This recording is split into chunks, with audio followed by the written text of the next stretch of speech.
El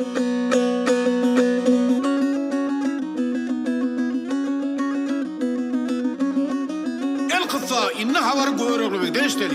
Göreglübek Gulharman gyzyň gelsin diýen habaryny alandan soň 40 ýigidine baş bolup nirde hem Gülşen bagy diýip ýol rowany boluberdi.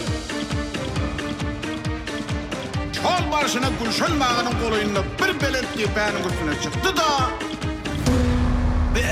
Yigitler, abim, kempir maňa Gulharman gyzyň ýeköz diýip bolýyn. Ay, bular köplik ekene. diýdi de oya tarap atynyň jylagyny ýazyryp goýberberdi. Şol gelişine Göreglübek Harmandalyň uşak goýan paýandazlaryň üstünden sürüberdi. Paýandazlar gıyratyň koýnugynyň astynda bat börek ýalyp börek bolup asmana uçuberdi.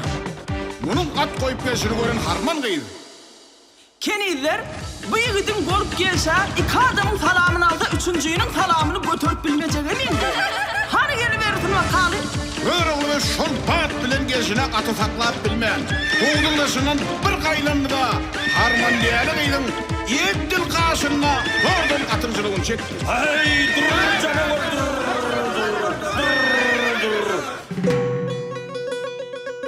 Hey, yigitler.